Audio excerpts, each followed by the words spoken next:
বাসের সামনে দাঁড়ায় না, বাসের সামনে দাঁড়ায়। তো আমার কাছে তো পুরো যাওয়া লাগে নাই, এদিকে পুলিশ লাইনের কাছে। তো এশিয়া লাইন আপনাদেরকে এদিকে নামে দেবে, হানিফ ফ্লাইওভারের একদম লাস্টের দিকে নামবেন আর কি আপনারা। তো নাইমা এখন আমরা ফরিদপুরের বাসে উঠবো। ফরিদপুরের জন্য গোল্ডেন লাইন একটাই মেবি চালু আছে। আমি তো সবসময় গোল্ডেন লাইনে আসা যাওয়া করি, বাস শুধু একটাই চালু আছে গোল্ডেন লাইন। গোল্ডেন লাইনে কীভাবে যাওয়া লাগে এটা দেখা আপনাদেরকে। এখন প্রায় হলো 9টা বাজে। এই রাস্তা আমি এখন যেদিক দিয়ে যাইতেছি এদিক দিয়ে চলে যাবেন। রিক্সায় ওঠার কোনো দরকার নেই। গোল্ডেন লাইনের মেইন কাউন্টার আছে, মেইন কাউন্টারে আমরা যাবো। এই ধরেন হাঁটতে 5-10 মিনিট হাঁটা লাগবে এই রোডটা দিয়ে আর কি। এদিক দিয়ে আইসা লাস্টের দিকে থাকবে, এদিক দিয়ে যাবে।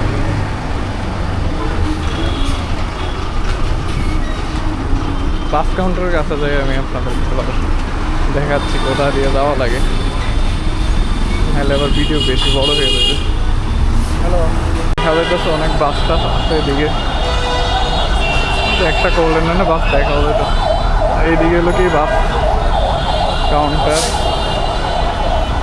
বড় বাস দেখি 9:15 বাস আছে। 9:15 বাসের বলে মানে বাসের টিকিট টাকাইতে আমি তারপর বাকি ইনফরমেশনগুলো দিতেছি। এটা হলো কি কাউন্টার। তো এই হচ্ছে গোল্ডেন লাইনের বাস কাউন্টার। 9:45 বাস পাইছি, ভাড়া হচ্ছে 400 টাকা দেবে। ফরিদপুর সদরে না, মানে নতুন বাস স্ট্যান্ড নিয়ে নামাই দিবে আর কি।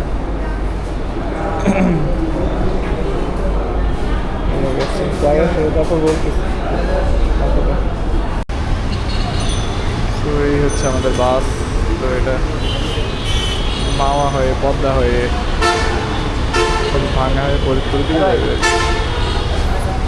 বাসে উঠে যাচ্ছে ফরিদপুর নাইমা একবার, আবার ক্যামেরা চালাবো, আপনারা সাথে থাকেন। তো ফাইনালি আমরা ফরিদপুর চলে এসেছি একদম ইজি ওয়েতে। এখন আমরা সারদা সুন্দরীর দিকে যাব। সারদা সুন্দরীর দিকে যাওয়ার জন্য আপনারা অটো নিলেও পারেন বা রিক্সা নিলেও পারেন। আমার মতো অটো নিয়ে চলে দেন, এটাই বেটার হবে। কারণ রিক্সা ভাড়া 50 টাকা আর অটো 15 টাকা। ঠিক আছে, 15 টাকা দিয়ে আপনারা কলেজ পর্যন্ত নিয়ে যাবেন, আবার কাছাকাছি নিয়ে যাবে, হাইটাই যেতে পারবেন 2-4-5 মিনিটের ব্যাপার।